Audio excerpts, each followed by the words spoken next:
Veillons acclamer, poussons des cris de joie pour la gloire du Seigneur. Nous vous saluons ce soir dans le nom précieux du Seigneur Jésus-Christ. Nous bénissons le Seigneur pour le souffle de vie qu'il nous a donné. Nous le bénissons aussi pour avoir éloigné la pluie, afin que nous puissions avoir le culte de cet après-midi. Que le Seigneur bénisse aussi notre président des réunions,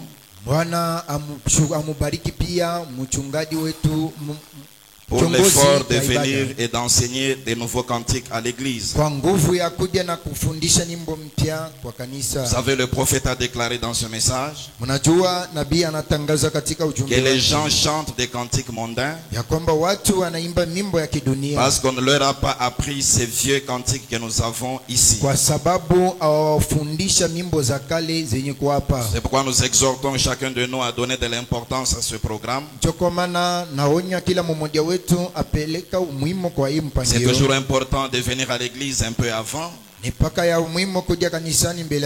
afin d'apprendre aussi ces bons vieux cantiques. Ce soir, nous allons exploiter un petit sujet que nous avons intitulé « Deux horloges, deux indications ». Deux horloges, deux indications. Nous allons nous lever pour honorer la lecture de la parole de Dieu. Nous ouvrons nos Bibles dans Apocalypse chapitre 8. Et nous lirons le 13e verset seulement. Apocalypse chapitre 8 verset 13, nous lisons. Je regardais et j'entendis un aigle qui volait au milieu du ciel,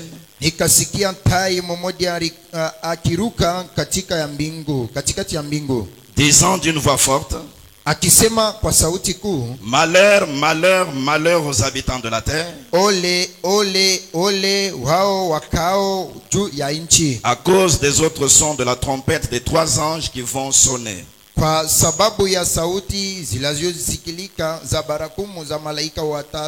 Parlons au Seigneur. Merci Seigneur Jésus-Christ pour la réunion de ce soir.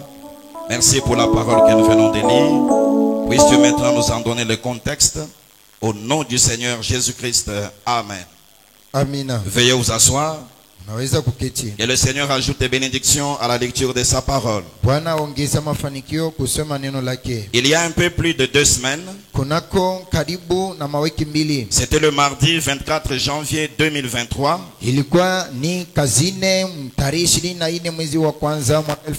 exactement à 17h53 minutes, les hommes des sciences ont publié à partir des États-Unis. Ils ont publié qu'il est minuit moins 90 secondes.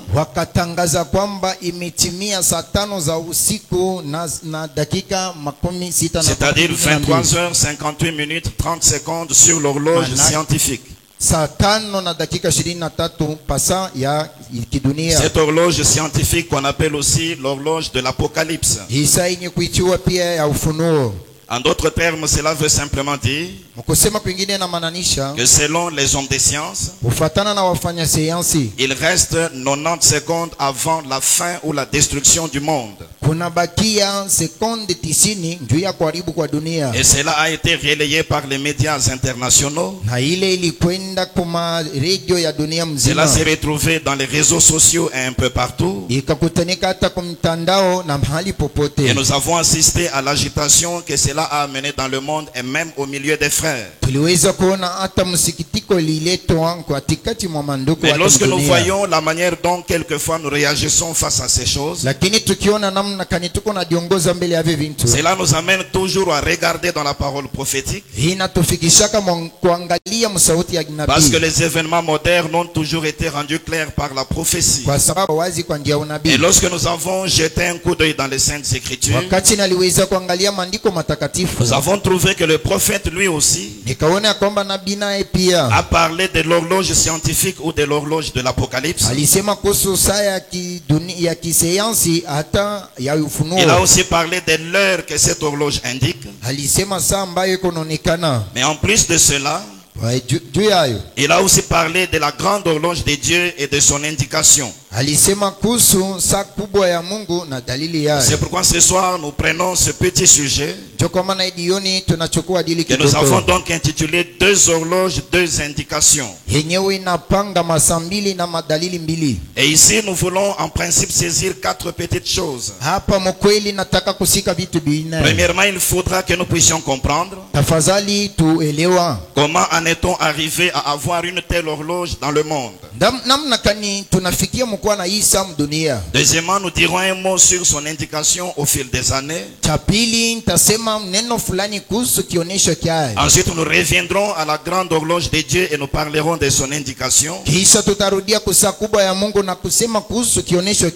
enfin, nous verrons quelles sont censées être notre position et notre attitude face à toutes ces choses.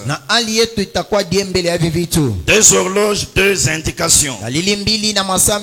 Et nous venons de lire Apocalypse 8, verset 13. Je reprends la lecture, la Bible nous a dit ceci. C'était l'apôtre Jean sur l'île de Patmos.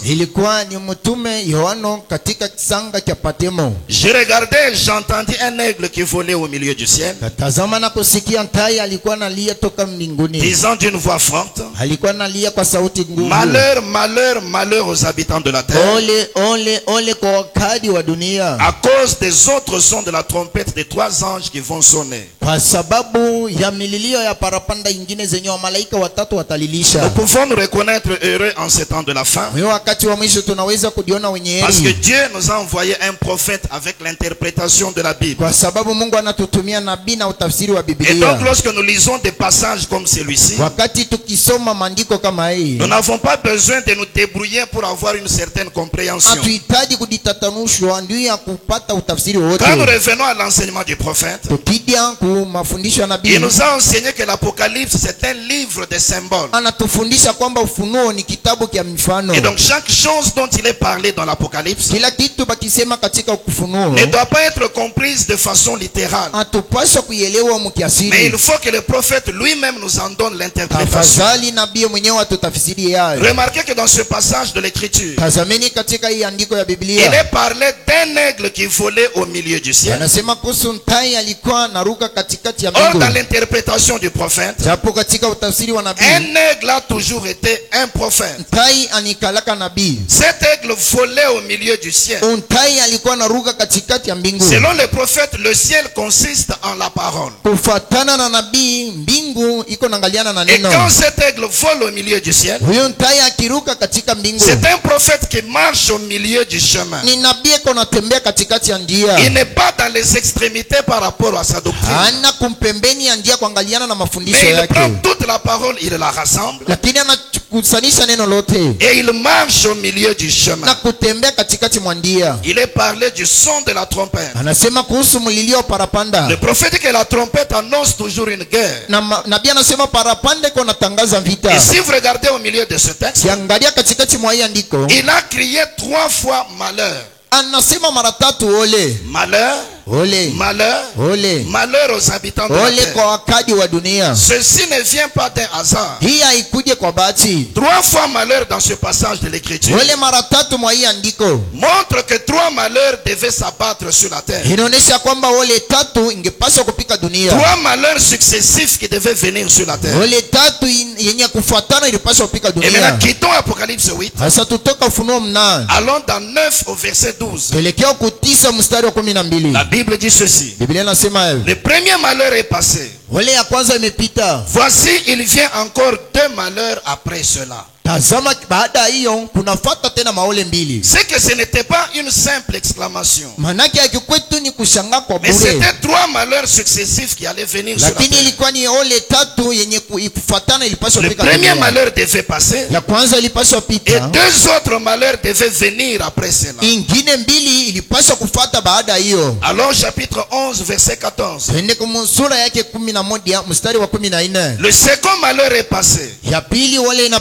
Voici le troisième malheur vient bientôt. Tazama ya tatu iko nakuja sasa. C'est que nous devons faire face à trois malheurs sur la terre. Manake duniani tunapaswa kushambulia ole tatu. Le premier malheur doit se produire. Ole ya kwanza inapaswa Il kuonekana. doit passer. Napaswa pita. Le deuxième malheur doit se produire. Ole ya pili inapaswa Il kutendeka. doit passer. Nayo Et itapita. un troisième malheur doit venir. Ole ya tatu inapaswa kudia. Quand nous ouvrons le livre du message, Tukifungula kitabu kia ujumbe, voyons que ces trois malheurs qui étaient annoncés tunaona kwamba ole tatu yenyewe walitangaza étaient en rapport avec les trois guerres que le monde devait connaître. ilikuwa naambatana na vita kubwa tatu yenye dunia ilipaswa kupata. Dans le sermon La marque de la bête, Katika mahubiri mchapa wa nyama prêché le 13 mai 54, yenye kuhubiriwa tarehe 13 mwezi wa 5 mwaka 54, point 30 et 31, il dit ceci. aya 30 hadi 31 nasema hivi. Bon, Nzuri. ceci est le message du troisième ange au monde. Hii ni ujumbe wa malaika watatu kwa dunia. Et vous savez quoi?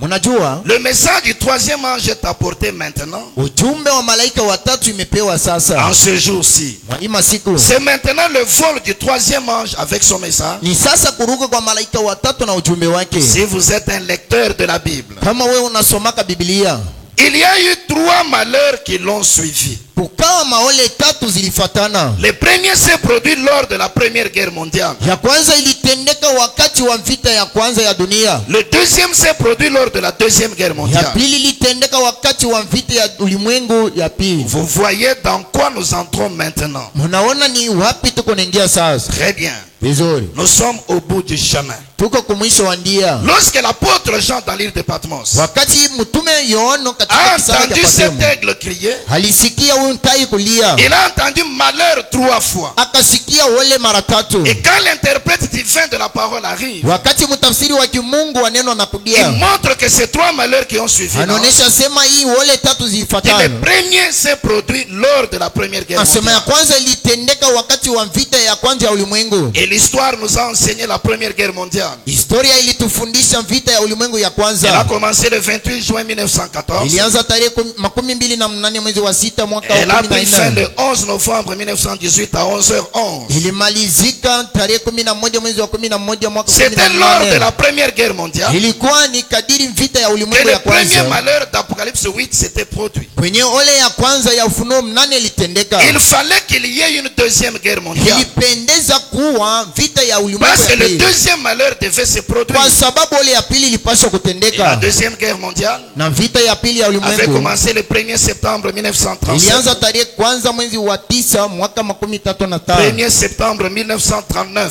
Tarehe kwanza mwaka 9 mwezi wa 9 mwaka 39. Elle avait pris fin le 2 septembre 1945. Ilimalizika tarehe 2 mwezi wa 7 mwaka 47. C'était donc lors de cette deuxième guerre mondiale Ilikuwa kadiri vita ya ulimwengu ya que le pili. deuxième malheur d'Apocalypse 8 s'était produit. Kwenye ole ya pili ya Ufunuo 8 ilitendeka. Mais il fallait qu'il y ait une troisième guerre mondiale. Lakini ilipendeza kuwa vita ya tatu ya ulimwengu. Parce que l'aigle avait prononcé malheur trois fois. Kwa sababu ntai alitangaza ole mara tatu. Forcément, le monde doit connaître une troisième guerre Kwa mondiale. nguvu dunia inapaswa kujua vita ya tatu ya ulimwengu. Et nous avons étudié la première guerre mondiale en 2018 ici. Tulijifunza vita ya kwanza ya ulimwengu mu mwaka 2018 Le hapa. prophète avait montré que dans cette guerre, Nabii alionyesha kwamba mwa hii vita tout ce qu'il fallait pour détruire le monde était prêt. yote ilipendeza kwa kuharibu dunia ilikuwa Et la tayari. destruction générale du monde Uharibifu wa dunia mzima était déjà possible dans la première guerre mondiale. ilikuwa ilisha kuwezekana katika vita ya ulimwengu ya Mais Dieu kwanza. avait arrêté mystérieusement la première guerre mondiale. Lakini kwa siri Mungu alisimamisha vita ya kwanza ya De ulimwengu. façon générale, nous connaissons d'après les Écritures Namna ujumla tunajua kufuatana na maandiko qu'il fallait que cette guerre s'interrompe mystérieusement. ya kwamba ilipendeza hii vita imesimama kwa siri. Parce que les ouvriers de la 11e heure devaient entrer dans le Kwa royaume. sababu wafanyakazi wa Satani walipaswa kuingia Et cela mfalme. parmi les Juifs et parmi ceux des nations. Na hiyo katika watu wa mataifa na Wayahudi. Parce que l'épouse qui doit aller dans l'enlèvement Kwa sababu bibi harusi mwenyewe anapaswa kunyanuliwa. devait être formée pendant ce temps. Halipaswa kutungiwa mwa hii wakati. Et déjà l'enlèvement lui-même Na hata unyanulivu est yenyewe censé se produire avant la destruction totale du monde. inapaswa kutendeka kabla kuharibika kwa dunia. C'est pourquoi Dieu avait arrêté arrêté mystérieusement la première guerre kwa maana mondiale. Mungu alisimamisha vita ya kwanza. Maintenant vous connaissez l'histoire. Asa mnajua historia. Lorsque le monde a vu la fin de la première guerre mondiale, Wakati wa vita ya kwanza ya les ulimwengu, grands hommes du monde s'étaient réunis. watu wakubwa wa dunia Ils ont walikusanyika, commencé à faire l'inventaire et le rapport de la guerre. wakaanza kupeleka ripoti na kuchunguza vita. Ils ont vu que la guerre n'était pas une bonne chose. Wakaona ya kwamba vita haikuwa kitu kizuri. Il y avait beaucoup de destruction. Kulikuwa vitu vingi C'est viliharibika. comme ça qu'ils avaient imaginé quelque chose. Ndivyo waliweza kujifikiria kitu fulani. Le 10 janvier 1920, Tarehe 10 mwezi wa kwanza mwaka 20, ils ont créé ce qu'ils ont appelé la Société des Nations.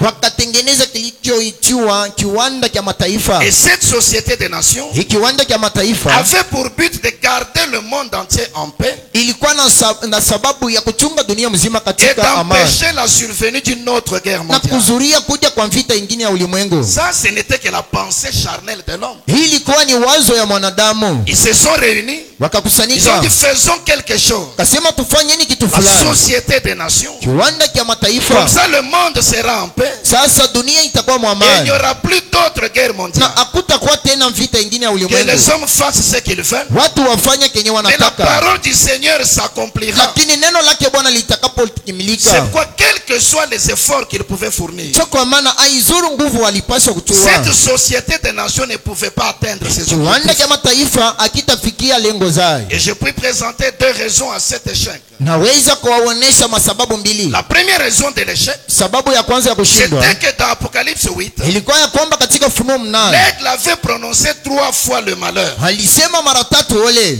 Voyez-vous? Munaona? Et ce sont des conséquences des guerres mondiales. Ni matukio mabaya ya vita ya ulimwengu. Ils n'en étaient qu'à leur première guerre mondiale. Walikuwa tu ni kumvita ya kwanza ya Et le ulimwengu. premier malheur s'était produit. Na ole ya kwanza Ils ne ikaonekana. pouvaient pas arrêter l'accomplissement de la parole de Dieu. Hakuweza kusimamisha kutimilika kwa neno la À Mungu. cause d'Apocalypse 8:13, Kwa ajili ya Ufunuo 8:13. la société des nations devait échouer. Kiwanda cha mataifa ilipaswa kushindwa. Deuxième raison, Sababu ya le pili, dimanche 18 juin 1933, Jumapili tarehe 18 mwezi wa 6 mwaka 63. William Branham reçoit certaines visions William Branham anapokea ono qu'il appelle les 7 visions de première importance. yenye anaita maono 7 za umuhimu. Nous avons enseigné cela en 2022. Alifundisha mu mwaka Et il a 2022. montré que la première vision Kaonesha kwamba ono ya kwanza annonçait que Mussolini allait envahir l'Éthiopie. ilikuwa inatangaza kwamba Mussolini angepaswa kuzunguka Ethiopia. Et en rapport avec la première vision, Kuangaliana na ono ya le kwanza, prophète avait dit, nabii alisema ainsi dit le Seigneur, hivi, asema Bwana, si jamais Mussolini se dirige vers l'Éthiopie, kama tu Mussolini anakwenda kwa Ethiopia,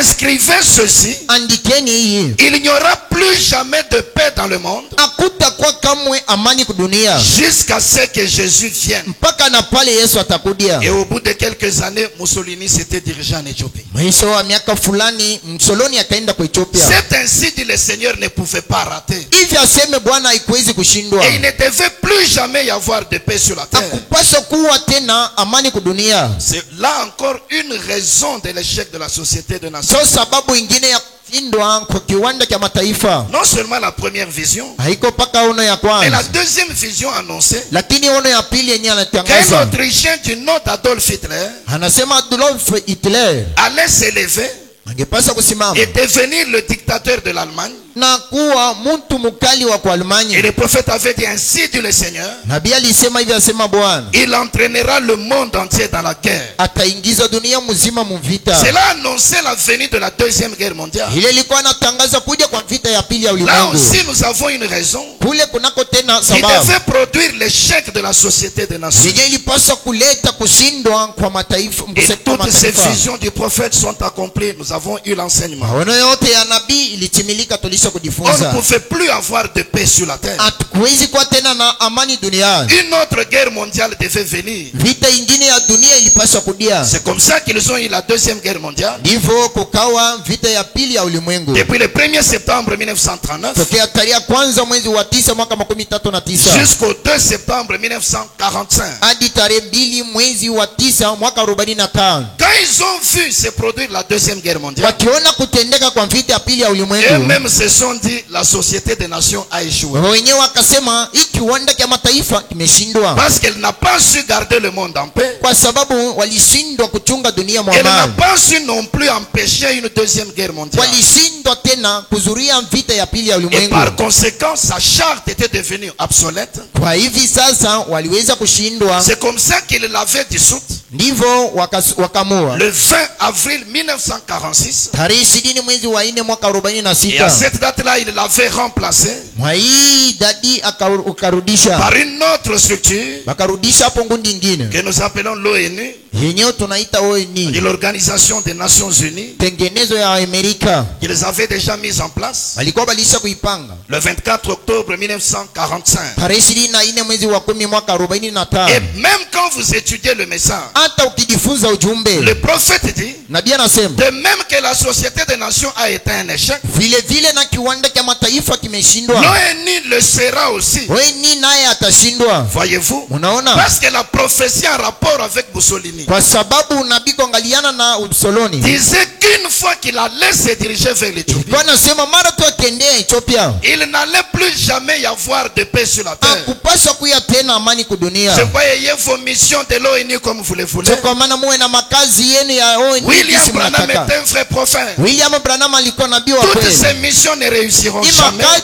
zote zinashindwa. Voyez-vous? Unaona, Parce que la parole prophétique doit s'accomplir. kwa sababu neno ya kinabii inapaswa C'est pour kutimizika. regarder le monde aujourd'hui. So kwa maana tazameni dunia Il y a leo, des conflits entre les nations. kunako mafitina katikati ya Nous avons des mataifa, tensions un peu partout sur la face de la terre. tuko na makomvi fasi yote Une dunia. nation s'élève contre une autre nation. Taifa moja inakombanisha Des ingine, guerres et des opérations militaires un peu partout. vita na makazi ya waskari mahali Le popote. monde se dirige droit vers une autre guerre mondiale. Dunia iko naelekewa vita ingine ya Le ulimwengu. monde est proche de la troisième guerre mondiale. Dunia imekaribia kumvita ya tatu ya Et ulimwengu, cela doit arriver na hiyo inapaswa parce kufika que l'aigle avait prononcé 3 fois les kwa malheurs. sababu ntai alitangaza mara tatu ole. Le premier malheur s'est produit lors de la première guerre Ole ya mondiale. kwanza ilitendeka wakati wa vita ya kwanza ya Le ulimwengu. deuxième malheur lors de la deuxième Ole guerre ya pili mondiale. ilitendeka katika vita ya pili ya Forcément, il ulimwengu. doit y en avoir une Kwa troisième nguvu kunapaswa kuwa vita ya tatu ya pour ulimwengu, permettre au troisième malheur de se produire. twa kuruhusia ole ya tatu kutendeka. Maintenant, voici. Sasa tazameni, Déjà pendant la seconde guerre mondiale, kadiri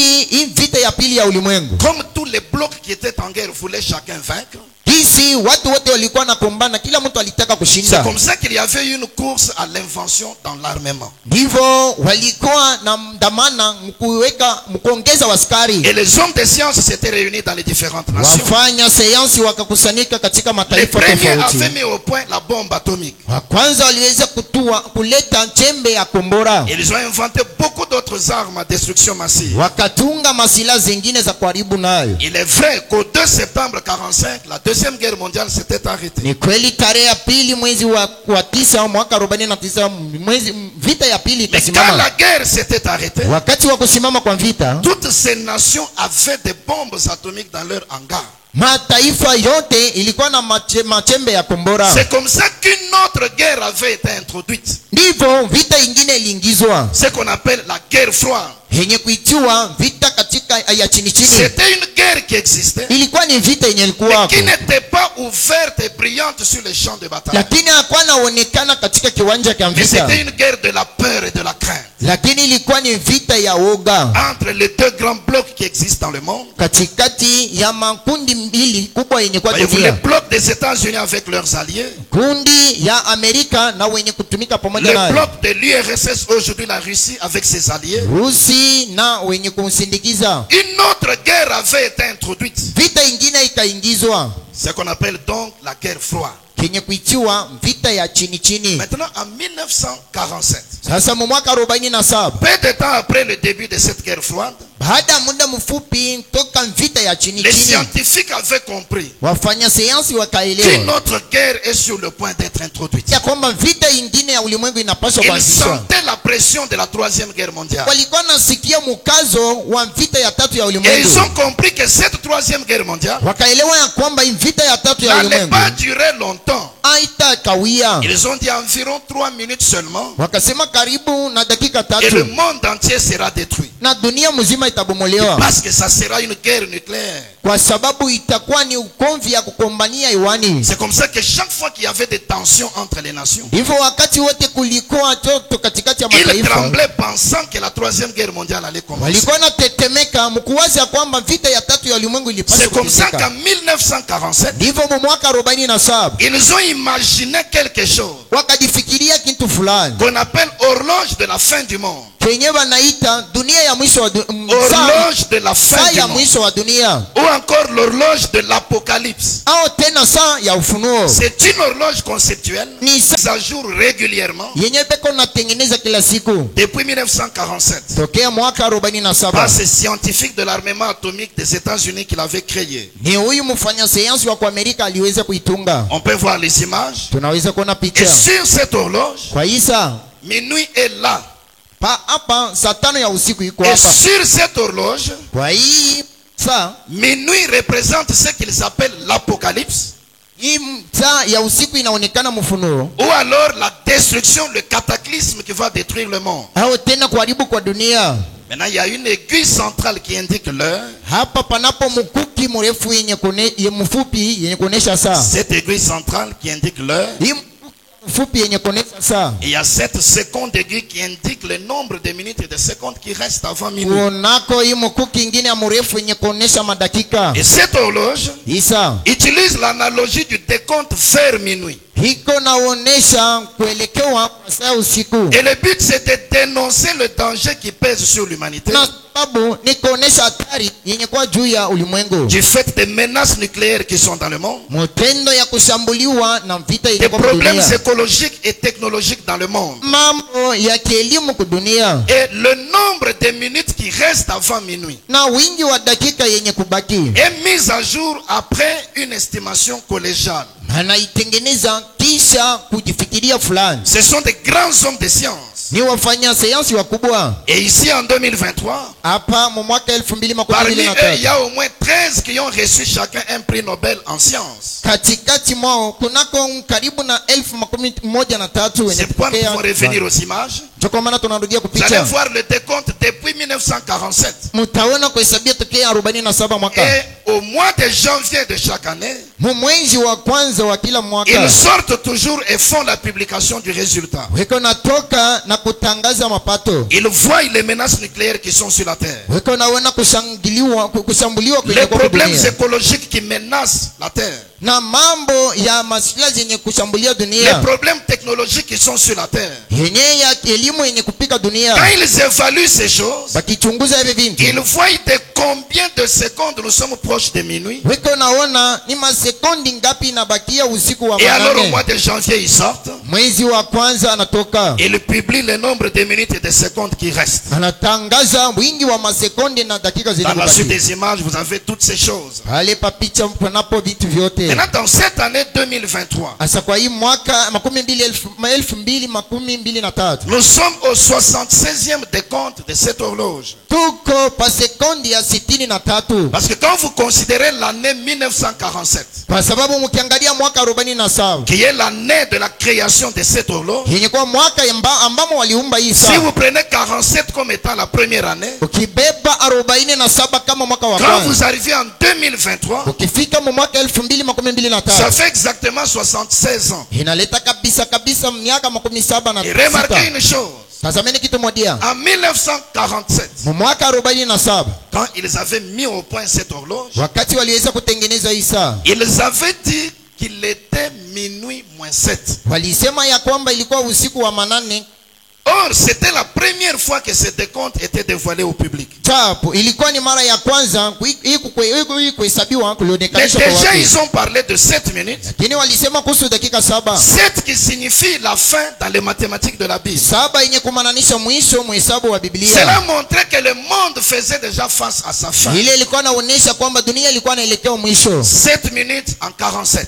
dakika 7 mu mwaka 47. Arrivé en 1949, kufika mu mwaka 49 ils ont reculé jusqu'à 3 minutes avant minuit. wakarudia karibu na dakika 3 kabla usiku wa mnana. Et c'est dans cette période-là que le prophète a prêché le message. Ni mwa hii kipindi nabii alihubiri ujumbe. Vous êtes lecteurs du message et des auditeurs des bandes. Nini wenye kusikia makanda na kusoma ujumbe. Vous savez que souvent le prophète déclare Mnajua mara nyingi nabii qu'il anatangaza est minuit moins 3. anasema kuna bakia dakika C'est en 3 rapport avec l'horloge de l'Apocalypse. ni kuangaliana na saa ya ufunuo. C'était en 1949 Ilikuwa ni mwaka 49 que ce décompte était arrivé à minuit moins 3. kwenye kuhesabiwa kwao kulibakia Et dakika cela 3 avait usiku marqué na le cœur du prophète. ile ilifika malito ya nabii. Il avait commencé à prêcher que la fin était proche. Akaanza kuhubiri ya kwamba mwisho alikaribia. Ce qui était vrai, Kenye kwa kweli. parce que cela est une vérité. Kwa sababu ilikuwa kweli. Il était minuit moins 3. Ilikulibakia dakika 3 ndio usiku wa Et manane. les hommes de science avaient créé un film. Wafanya sayansi wakatunga filamu. Ce film-là était aussi intitulé Minuit moins 3. Ile filamu balipanga kuna bakia dakika 3 ndio usiku wa Ils manane. essayaient de montrer à partir de certaines explications Walijaribu kuonesha kupitia maelezo fulani comment le monde était proche de sa destruction. namna kani dunia ilikuwa naelekewa uharibifu. Et le jour où le prophète avait vu ce film, Siku ambamo nabii aliona hiyo filamu, il a dit, sema ce film m'a reconverti. hii filamu inanisaidia nibadilike mara Et il tena. avait même demandé à toute l'église d'aller voir ce film-là. Akaomba kanisa mzima kwenda kuangalia hiyo Et il filamu. prévoyait même d'organiser un jour Alikuwa anatayarisha hata kutengeneza où ce siku film pouvait être joué dans la salle en présence de toute l'église. ambamo walipaswa kutia hiyo filamu katika chumba fulani mbele ya Parce qu'il kanisa, avait vu cela sur l'horloge de kwa l'Apocalypse. sababu aliona katika saa ya ufunuo. Mais avant d'avancer, nous devons remarquer aussi Kabla kusonga mbele, tunapaswa kuona que parfois ces décomptes avancent et reculent. ya kwamba mara nyingine hii kuhesabia iko na songa mbele na kurudia. Vous allez voir, on est arrivé à minuit moins 3 en 49. Mutaona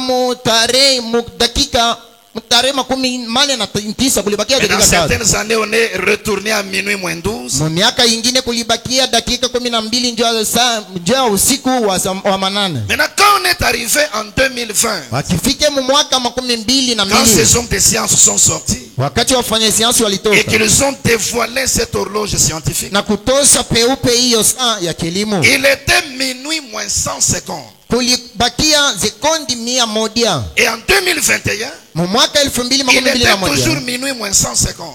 kulibakia paka sekondi 100. En 2022, il n'y avait pas eu de changement. Mwaka 2022 yako Il était mabadiliko. toujours minuit moins 150. Ilikuwa paka kulibakia paka sekondi 100 ndio usiku wa manane. Mais dernièrement, le mardi 24 janvier, Masiku iliyopita kazi mbili, comme je l'ai dit, à Ya mwezi wa kwanza. 17h53. hisi nalisema msaa 11 ya magharibi. Voyez-vous l'image est Non, on là a- devant nous. Picha iko hapa mbele yetu. Ces grands hommes de science sont sortis devant cette horloge. Wafanya sayansi wakubwa walitoka mbele ya Isa Et quand ils ont dévoilé la chose, wakitangaza kintu, l'horloge a présenté 90 secondes avant minuit.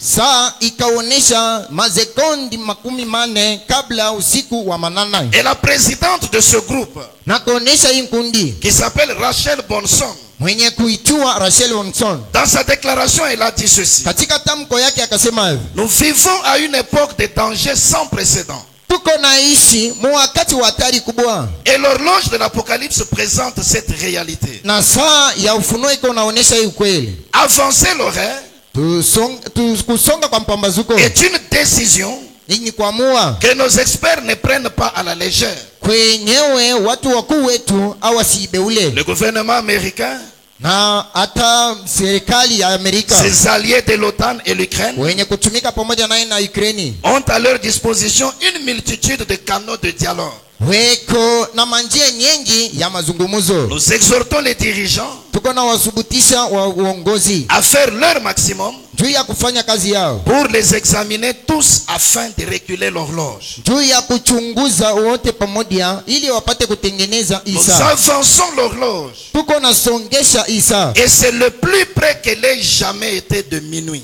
ni inakuwa inabakia kidogo hajaku yako kunjia usiku wa manane. Les dangers croissants de la guerre en Ukraine Hatari iko nakomea mvita ya et Ukraine. les risques accrus d'une escalade nucléaire sont à la base. Na hapa silaha za kupikana nayo hewani ziko tayari. Outre la guerre en Ukraine Vita ingine ku Ukraine et les dangers nucléaires, na hatari ingine ya hewani. les scientifiques ont pris en compte Wafanya sayansi waliongona les menaces persistantes kuona kushambuliwa kwa sio kuacha représentées par la crise climatique, yenye kuonekanishwa kupitia hewa ainsi que le fait que les événements dévastateurs na matendo zenye kuharibu comme la pandémie de Covid-19 kama vile kilulu kya COVID-19 ne peuvent plus être considérés comme des faits rares, haiwezi kuonekana tena kama ya n'arrivant qu'une fois tous les 100 ans. iko nafika kisha miaka 100. Le groupe d'experts Kundi ya wajuzi a aussi évoqué la désinformation ikaleta mahabari mbaya et les technologies de surveillance. na kielimu cha uchunguzi. Quand vous suivez ce discours de la présidente, Ukifuata hotuba wa huyu elle msimamizi montre que cette horloge anaonesha kwamba Isa est plus près de minuit qu'elle ne l'a jamais été. iko karibu na usiku wa manana. Elle comprend que le monde est près de sa destruction. Anaelewa ya kwamba dunia inakaribia na uharibifu. C'est là qu'elle dit: nous exhortons les dirigeants du monde. Iko anasema C'est les canaux de dialogue qu'ils ont watumikisha yote pour qu'on arrive à reculer cette horloge. tuya tufikia mkutengeneza ama kurudisha nyuma hiyo Et saa. quand ils ont publié cela, Wakati waliweza cela kuitangaza plongeait le monde dans l'agitation. ilikuwa inaingiza dunia Il mkutikisika. est minuit moins 90 secondes. Kuna bakia sekondi 90 ndio ya usiku wa La peur manana. s'est emparée de tous les habitants de la terre. Woka ikakamata wakati wote wa Quand dunia. on regarde l'opération militaire spéciale Akiangalia makazi ya waskari que la Russie est en train de mener en Ukraine, yenye Urusi iko natumika kule ku on Ukraine, voit que tout pointe vers une escalade nucléaire. anaona vyote viko na sonta paka ukomvi wa Et hewani. les États qui sont dans l'OTAN Na nchi yote yenye kwa kumngambo ya se baridi sont ligués pour venir en aide aux Ukrainiens. wakakusanyika ndio kusaidia wa Ukraine. Et tous les jours, ils envoient des chars et des armes. Kwa kila siku iko na mtumia Ukraine magari ya vita. Et quand vous fixez votre œil sur la Russie, Ukiangalia lincho yako parusi depuis plusieurs mois, tokea miezi mingi elle menace d'utiliser l'arme nucléaire. heko paka na shambulia ama kusema watatumikisha masilaha za Et hewani. il y a quelques semaines, Kunako mawiki le chache jeudi 16 janvier 2023, siku Alhamisi tarehe 16 mwezi wa kwanza mwaka ils ont 2023 présenté la dernière arme walionesha silaha ya mwisho de leur arsenal nucléaire. yenye itawasaidia kupikana na hewani. Un projet qu'ils avaient lancé il y a quelques années. Mradi yenye walitengeneza kunako miaka Et ils ont chache produit plusieurs armes. Nous en avions parlé dans d'autres enseignements. wakatengeneza masilaha nyingi, tulisema katika mafundisho Mais mengine. ici, ils ont présenté cette arme Hapa banaonesha hii silaha qu'ils appellent l'arme de l'Apocalypse. yenye banaita silaha ya ufunuo. L'Apocalypse est considéré comme étant la fin ou la destruction du monde. Ufunuo inakuwa kama vile mwisho wa dunia, Et le monde est sous la peur. na dunia inakuwa na D'où vient hofu. cette peur? Hiyo hofu inatokea L'horloge de l'Apocalypse saa ya ufunuo a dit qu'il est minuit moins 90 secondes. inaonesha ya kwamba kuna bakia sekondi 90 juu ya usiku Et wa la Russie samana. arrive avec cette torpille nucléaire. Na Rusi anafika na hii silaha ya Donnez hewa. le nom à cette arme. Wanapanga hii silaha, Donnez un nom à cette arme. muipange hii silaha. Ils disent c'est l'arme de l'Apocalypse. Wanasema ni silaha ya ufunuo, Mais le nom spécial qu'ils ont donné, lakini jina ya upekee wanaleta c'est le nom Poséidon. ni jina ya kusema Poseidon. Et vous avez étudié la mythologie grecque et latine à l'école. Mulijifunza usemi wa Kiyunani kwa masomo. Ce nom Poséidon Hii usemi Poseidon vient de cette divinité grecque païenne. inatokea kui kiumungu kya Kiyunani kya Dans kipagano. la mythologie grecque, Katika Kiyunani Poséidon Poseidon était le dieu de la mer et des océans. ilikuwa ni mungu wa bahari, On l'appelait l'ébranleur du sol. balikuwa naita yenye kutingisa dongo. On l'appelait aussi le dieu des tremblements de terre et des sources. Balikuwa naita pia mungu wa machemchemi na kutingisa kwa C'est pourquoi dunia. quand ils ont présenté cette arme, So kwa maana wakionyesha hii silaha, voici la déclaration qu'il avait faite. oneni tamko walifanya. Poséidon, Poseidon ou arme de l'Apocalypse, hao funuo, silaha ya ufunuo, arme inarrêtable. silaha yasiosimamisha. C'est que dès Dès qu'elle est lancée, mara tu bakisema rien d'autre ne peut l'arrêter selon eux. chochote haitasimamisha kufuatana Arme nao. inarrêtable. Hii ni silaha isiyo kusimamisha D'une portée de 10 000 km. yenye kuwa na urefu wa 10,000 ya kilomita, Capable d'être lancée inaweza kusukumwa à une vitesse de 370 km/h mumbio ya 317 kwa saa moja dans l'eau, maji, et ce à plus de 1000 mètres de profondeur. na inaweza kuingia mupana wa kilomita 1000. Cette arme échapperait à tous les systèmes de défense occidentaux. Hii silaha itaepuka kunamna yote ya kujikinga kwa watu wa magharibi. Il est capable de déclencher un gigantesque tsunami. Inaweza kualabisha hata mudongo wa chini, Des tsunamis dans la mer. mpana wa maji, Avec des vagues de plusieurs centaines de mètres. na mawimbi yenye kuwa mometa mrefu Qui submergerait par exemple la Grande-Bretagne. J'ai crié gloire au Seigneur. yenye kwa mfano inaweza hata kuingisha Grand Bretagne mu maji kubwa. Comment cet homme païen, namna gani huyu mtu mpagano il présente son arme. anaonesha silaha Il yake? dit c'est une arme qui peut déclencher un gigantesque tsunami. Anaweza anasema kwamba ni silaha inaweza kukaribisha watu, Qui peut submerger des territoires. inaweza kutumbukiza basi Mais materitori quand il mengi. veut donner un exemple, Akitaka kuleta mfano pourquoi il cite seulement la juu Grande-Bretagne? ya nini anataya tu wa Grand Britain, Ceci ne peut pas manquer de sens. haiwezi kosa maana Car vous connaissez la géographie kwa du kuwa monde. mnajua jiografia vizuri. La Grande-Bretagne, Basi Grand c'est Britain d'abord l'Angleterre, kwanza ni Uingereza, le pays de Galles, ni nchi ya et Ghana, aussi l'Écosse et les autres petits territoires. tena na materitori kidogo kule. Maintenant, le prophète Branham, Nabii Branham en 1954, mwaka 54 il a dit l'Angleterre akasema Uingereza est appelée la reine de la mer. imeitwa kwamba basi malkia wa maji, Et en 1964, na mwaka 64 il a prophétisé yeye akatabiri que l'Angleterre sera submergée par l'eau. Uingereza itakapotimbukiza maji. Il a dit que l'Angleterre ira aussi au fond de Alisema l'eau. nayo pia itakenda mkilindi cha Peut-être maji. qu'il y a un rapport avec ces choses. Zingine kunako mapatano na hivi vitu, Mais cette arme est capable lakini hii silaha de inaweza déclencher des gigantesques tsunamis ya kufanya uharifu kubwa qui submergeraient par exemple la Grande-Bretagne. yenye inaweza kutumbukiza hata Et Uingereza l'Angleterre maji, est dans la Grande-Bretagne. na Uingereza iko katikati ya Et nchi ya les nuages Britain. radioactifs, les nuages radioactifs Mawingo ya kuharibisha s'étendraient à des centaines de kilomètres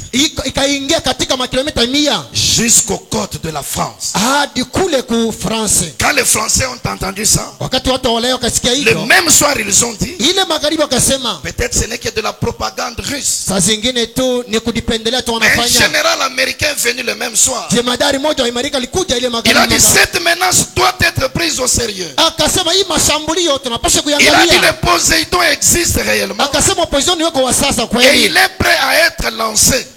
iko karibu kutumbukizwa. La peur s'est emparée des Français. Basi hofu ikakamata watu wa La peur Ulaya, s'est emparée des Britanniques. oga ikakwata watu wa De Kiingereza. nouveau l'agitation dans le monde. Basi kulikuwa mitikitiko kabisa duniani, Vous voyez? unaona, Et les grands hommes de science, na watu wakubwa wa sayansi quand ils voient cette menace de la destruction du monde, wakiona tu mashambulio ya kuharibishwa kwa dunia, ils ont même déclaré waliweza hata kusema que cette terre ne mérite plus d'avoir la vie. hii nchi haiwezi tena kuishi Il muda nous faut mrefu, trouver d'autres planètes où vivre. inapendeza tutafute manyota zingine kwenda Mais kuishi avec huko. William Branham, j'aimerais dire ce soir Na William Branham tapenda kusema hii que vous magharibi, n'irez jamais vivre sur d'autres planètes. hamuwezi kwenda kuishi katika manyota Vous, zingine. vous êtes ici sur la terre Ni muko naishi hapa et duniani, vous serez détruits avec cette na terre mutakapoharibu pamoja na si dunia, vous ne voulez pas vous convertir au kama message de mutaki l'homme. kugeuka na kuamini, Le monde va certainement être détruit. dunia hakika Quand itakapoharibika. le prophète a regardé en 58, Wakati nabii akaangalia mwaka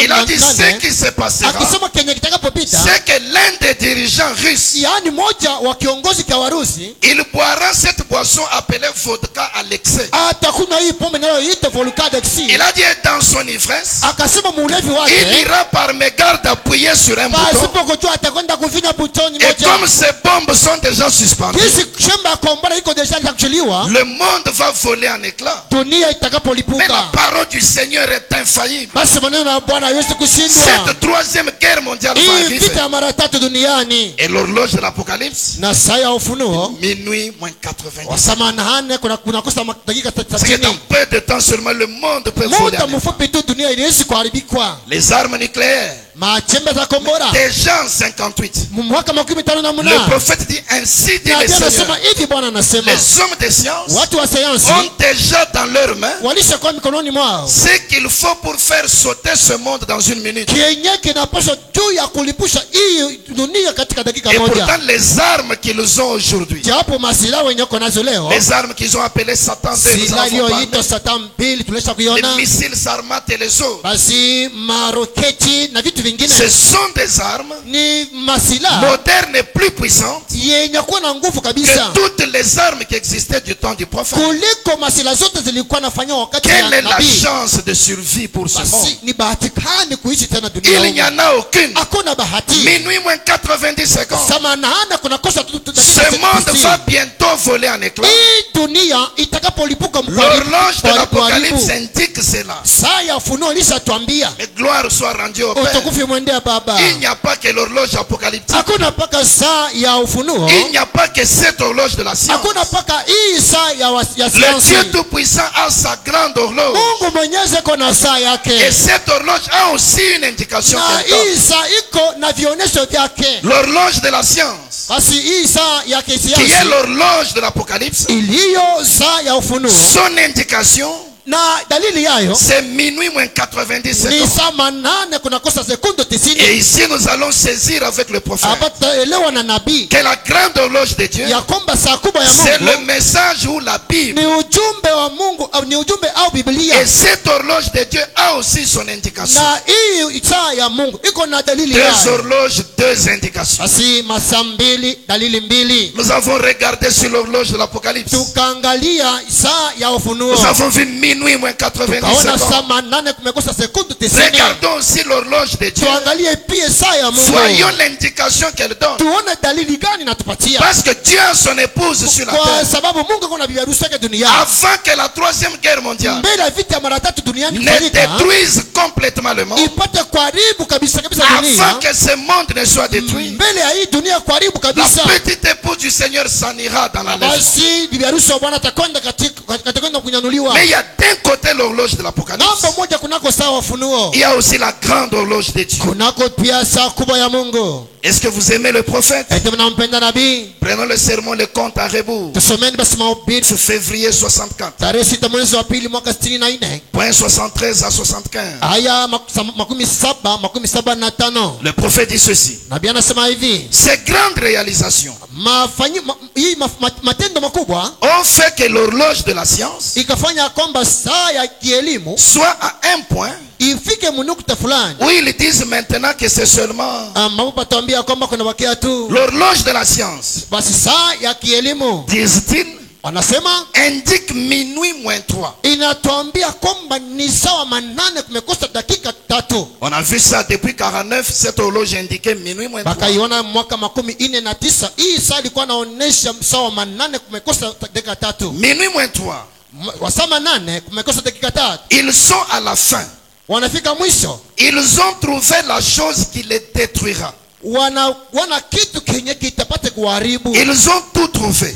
Wanafata vyote. Un astronaute peut aller dans l'espace Mpanda manyota anaweza kwenda katika juu, et aller là-bas avec la puissance atomique kwenda na uwezo wa machembe ya kombora et se tenir là-haut et dire, na kusimama kule juu na kutambia, rendez-vous, basi angalieni, rendez-vous. basi njooni huko, Sinon, vous allez sauter. kama sivyo mtalipuka. Minuit moins 3. Basi wasaa manane kumekosa Ils dakika ont tatu. travaillé Walitumika en partant de ce que Dieu a fait. kutokea kenye Mungu alifanya, Parce que l'auteur des horloges, c'est Dieu kwa lui-même. sababu mfanya masaa ni Mungu ye mwenyewe. Maintenant, le prophète dit, Sasa nabii anasema l'original, c'est ce que Dieu fait.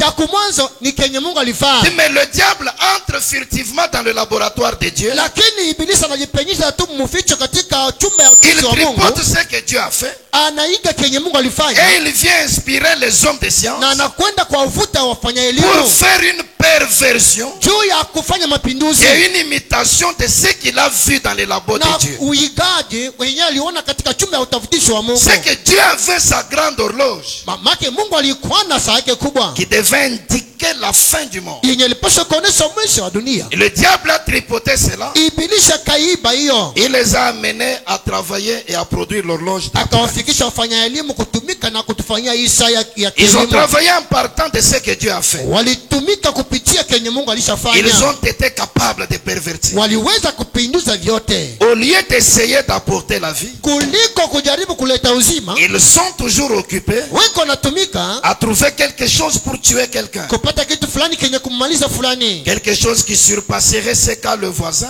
kitu kenye kitachinja kenye jirani iko nakyo, qui battrait la nation voisine, kenye kinaweza kupiga nchi qui jirani, battrait les territoires voisins. yenye inaweza kupiga materitori jirani. C'est ce qu'ils essayent de faire. Ndio vyenye wanajaribu kutenda, Mais cet homme regarde, lakini huyu mtu anaangalia, appelle l'homme son frère anamwita huyu mtu ndugu yake, et essaie de le conduire à une demeure où il ne devra plus mourir. na anajaribu kumpeleka makao ambamo hawezi kufa. L'un dans la mort, Mmoja yuko katika mauti, l'autre est dans la vie. mwingine ni katika uzima. Mais ceux qui sont dans la mort Lakini wenye kuwa katika mauti représentent seulement la vie. wanaonesha tu uzima. La feuille tombe d'un arbre et meurt. La feuille tombe d'un arbre et meurt. Basi diani inaanguka kumuti na kufa, Cela signifie seulement qu'elle reviendra encore, inaonesha kwamba itarudia tena car elle a été créée. kwa sababu ilipoumbwa. Par rapport aux réalisations scientifiques, Kuangaliana na matendo ya kielimu, aujourd'hui, leo l'horloge indique minuit moins 3 saa inatuonesha saa 8 kumekosa dakika 3, et nous dirions minuit moins 90 si secondes. tutasema saa 8 kumekosa sekunde 90. La grande horloge de Dieu, elle, Saa kubwa ya Mungu indique inaonesha Jésus-Christ est le même hier, aujourd'hui et éternel. Yesu Kristo ni yule yule jana, leo, hata milele. Deux horloges, deux indications. Saa mbili na dalili mbili.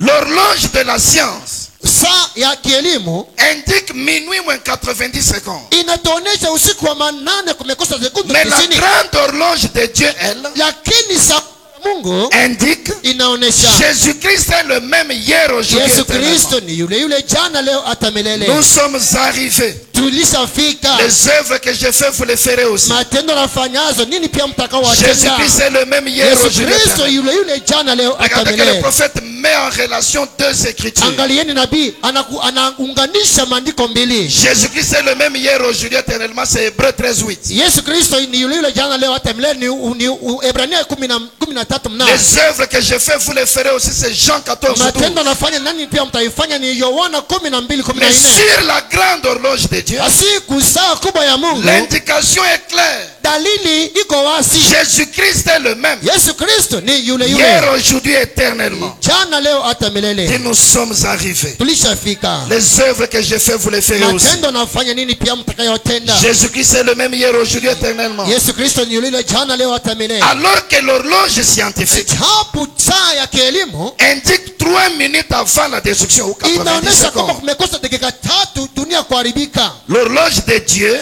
Saa ya Mungu indique Jésus-Christ est le même hier, aujourd'hui, inatuambia éternellement. kwamba Yesu Kristo ni yule yule jana, leo, hata milele. Il est sur la terre, Yeye yupo duniani, pas dans les airs, si hewani, pas au ciel. si Et mbinguni. William Branham dit ici, William Branham anatuambia hapa, il est sur terre, yeye yupo hapa duniani, dans la puissance du Saint-Esprit, uwezo wa Roho Takatifu, pour vivifier sa parole juu ya kutia uhai katika neno lake et faire pour son église na kutia uhai katika biharusi wake, exactement ce qu'il avait promis qu'elle ferait, kufanya kabisa kabisa vyenye aliadia kwamba atakayefanya. remplissant ses astronautes, Uwezo wake wapanda les remplissant tous de carburant kuwajaza wote na mafuta et les apprêtant. na kuwatayarisha. C'est ici la petite inspiration. Hapa ndio penye kwa uvuto ndogo. Deux horloges, deux indications. Basi saa mbili na dalili mbili. L'horloge de la science, Dalili saa ya qui kisayansi est l'horloge de l'Apocalypse, yenye kwa saa ya ufunuo elle indique minuit moins 90 secondes. inatuambia saa usiku wa 8 kumekosa Et cela amène la peur et l'agitation sur la terre. inamina hofu na kutetemeka Mais il y duniani. a une autre horloge qu'on n'a pas Lakini du tout kunako regardée. saa ingine, La grande horloge de Dieu. saa kubwa ya Mungu, Et là aussi son na indication, huku tena dalili yayo Jésus-Christ Yesu Kristo est le même hier, ni yule yule jana, aujourd'hui leo, et éternellement. hata milele. milele. William Branham dit hier c'était avec William Moïse. Branham jana alikuwa na Musa. Aujourd'hui là c'est au temps de Paul. Leo ni wakati ya Paulo. Parce que c'était Paul qui Kwa parlait. sababu ni Paulo ndio alikuwa anasema. Aujourd'hui c'était en son temps. Leo ilikuwa ni wakati yake. La même colonne de feu qui était avec Moïse. Kuzo la moto ile ile alikuwa na Musa. Dans les buissons ardents. Katika kiditi cha Était moto. avec Paul sur le chemin. Ilikuwa na Musa ndia na Paulo Quand il ndia. se rendait à Damas. Wakati alikuwa anakwenda L'éternellement c'est le temps de William Branham. milele ni wakati ya William Branham. Le même qui était avec Moïse. Yule yule alikuwa na Musa. Le même qui était avec Paul. Yule yule alikuwa na Paulo. Ce même là qui était fait chair en Yule Jésus. yule mwenye akajifanya mwili katika Yesu. C'est le même au temps du Ni soir. yule yule wakati wa magharibi. Et c'est le même Ni Jésus de yule nouveau. yule Yesu mara tena. Pas un Jésus au ciel. Si Yesu mbinguni. Pas un Jésus dans le ciel. Haiko Yesu hewani. Pas un Jésus dans la nuée. Haiko Yesu katika Un wingu. Jésus sur la Lakini terre. ni Yesu Dans la duniani. puissance du Saint-Esprit. Katika uwezo wa Roho Takatifu. Hébreux 13:8. Waebrania 13:8. Accomplissant Jean 14:12. Inakutimiza Yohana 12:14. Oui, monsieur. Ndiyo Bwana. Il s'est tenu devant les gens. Yeye kasimama mbele ya watu. Il a dit Jésus-Christ est le même. Akawaambia Yesu Kristo ni yule Hier, yule. aujourd'hui, éternellement. Jana, leo, hata milele. Même dans les moindres détails. Hata katika maelezo kidogo. À l'exception. Mkutosha tu. La seule exception du corps physique. Basi tofauti moja. Il était au ciel. Alikuwa mbinguni. Mais il dit le 7e sol le ramène sur la terre. Lakini muri wa saba namrudisha duniani. Tu ne peux pas avoir le 7e sol hawezi kuwa na muri wa saba sans inakufunuliwa voir Jésus ramené sur la pasipo terre. kumwona Yesu kurudishwa duniani. Non, monsieur.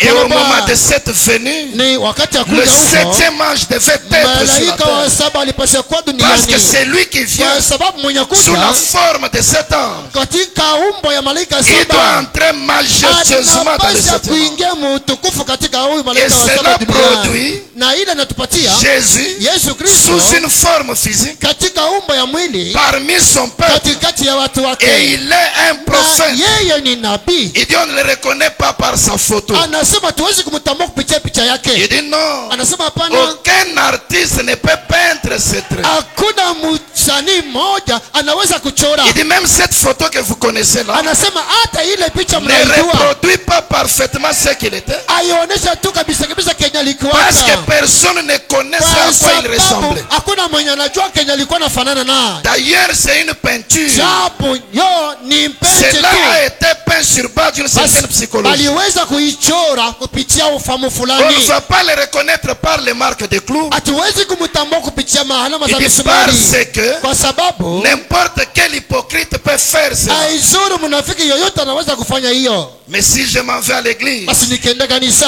je vois un homme tourner le dos namwona mtu kugeuka et discerner les pensées na du cœur. kufafanua mawazo ya Je watu. dirais gloire soit rendue au Père. Nasema tukufu mwendea Bwana. J'avais entendu parler de cela, Nilisikia watu kunyambia mais hivyo maintenant je le na vis. sasa namwona. Je m'agenouillerai, Mimi je nitapata dirais magoti. gloire au Seigneur. Utukufu kwa Bwana. Aujourd'hui, Leo cette parole de hii l'écriture neno la est andiko accomplie. limetimilika. Jésus-Christ, Yesu Kristo le même hier, aujourd'hui, yule yule éternellement. jana leo hata milele. Hébreux 13:8, Waebrania 13:8 accomplissant Jean yenye 14:12. kutimiza Yohana 14:12. Celui qui croit en moi Mwenye kunyamini fera les œuvres que je fais atakayatenda matendo na et il yatenda en fera na atayatenda davantage zaidi et de plus grands. na ya nguvu kabisa. Aujourd'hui, cette écriture est accomplie. Leo hii andiko metimilika. Si vous parlez d'accomplir davantage, Ukisema mkuyatenda nyingi, les mêmes miracles de Jésus se sont répétés, ile ile miujiza moja moja Yesu imefanyika, mais davantage ou en grand nombre.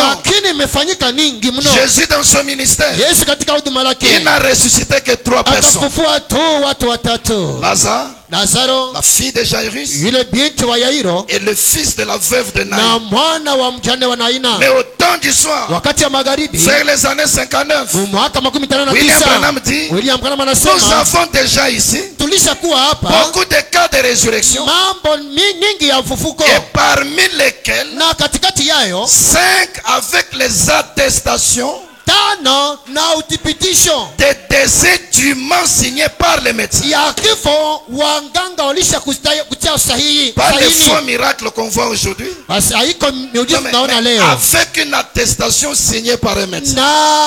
na saini ya wanganga. Des hommes qui étaient morts depuis plusieurs heures. watu wenye walikuwa kufa Et masaa William nyingi. Branham est arrivé. William Branham anafika. Jésus-Christ étant le même. Yesu Kristo mwenye kwa yule yule. Déjà 5 cas de résurrection. Basi alisha kufanya mambo 5 ya fufuko. Lisez les 4 évangiles. Someni mainjili 4. Un seul sourd-muet a été guéri. Ndi kiziwi moja aliweza kusikia. Mais déjà en 1947, Hapa tu mwaka makumi William Branham un soir, William Branham magharibi on lui moja a amené un sourd-muet. bakamletea kiziwi. Il a prié pour lui, il était guéri. Basi akamwombea naye Mais il y akasikia. avait toute une école à côté. Na kulikuwa shule nzima Le pembeni. jour suivant, Siku fatayo il dit on n'a pas eu besoin d'imposer les mains. basi hakuhitaji kutia Tu watu n'as pas mikono. toujours besoin qu'on t'impose les mains. Hautahitaji pa kutia paka Non, mikono. parfois c'est la présence qui compte. Saa zingine ni kuwepo Il tu. était derrière la chair. Alikuwa nyuma ya mimba. Il passait Basi walikuwa napita Quand mmoja la na présence mwingine. du Seigneur, Mkuwepo kwa Bwana. gloire soit rendue au Père. Utukufu mwendea Baba. Chacun d'eux avait reçu Kila la mmoja guérison. wao walipokea Ce soir, la uponyaji. même présence Hii est ici. magharibi uwepo moja Si tu as la moja. foi, Kama uko na quelle que imani. soit la maladie, Aizuru quels que magonjwa. soient les problèmes, Aizuru mambo quels que unayo. soient les démons, Aizuru pepo il est le mchafu. même ce soir. Yeye ni leo hii magharibi. Voyez-vous, Mnaona? les mêmes miracles, mais davantage. Miujiza mmoja lakini kufanyika nyingi. La femme qui avait la maladie du sang est Yule venue. mke alikuwa na magonjwa ya damu alikuja. Elle a dit, même si je ne peux pas prendre son corps, Akasema hata kama siwezi kuchukua mwili wake. même si je n'ai pas le physique, Hata kama mimi sioni mwili. le voile me suffit. Basi pazia tu inanitosha. Elle est allée toucher le bord de son vêtement. Akakwenda kushika upinde La wa vazi vision est lake. apparue Na akaenda et la perte de sang qu'elle avait s'est arrêtée. na magonjwa ya kupoteza damu ikaenda. Jésus, le Fils de Dieu, Yesu mwana wa Mungu. né d'une vierge selon les Écritures, Mwenye kuzaliwa toka bikira kufuatana na pas maandiko. d'incrédulité dans sa vie selon l'Écriture. Hakuna basi kutokuamini maishani mwake kufuatana na andiko. Il dit, je suis faible. Anasema mimi niko Cette mdhaifu. vision m'a rendu faible. Basi hii ono inanikuisha mdhaifu mno. Sur une bande en 1961, Mkanda moja mu mwaka 61. William Branham dit, William Branham anasema j'aimerais que vous réfléchissiez mtakapopenda mpate kufikiria. sur ceci avant d'aller vous coucher. Kwa hiyo mbele ya kwenda kulala kitandani. Il dit, Jésus, le Fils de Dieu, Anasema Yesu mwana wa Mungu. il a eu une seule vision un soir. Alipokea tu ono moja magharibi. Il a dit, je suis faible. Akasema mimi nakuwa Mais mdhaifu. si le Fils de Dieu Kama mwana wa Mungu devient faible par une seule vision, amekuwa mdhaifu kuona et moja. que dire au temps du soir, Tasemaje wakati wa un pécheur magharibi? sauvé par grâce, Basi mtenda dhambi mwenye kuokolewa kwa neema mais qui en reçoit une trentaine tena par soir. nayapokea 30 magharibi moja.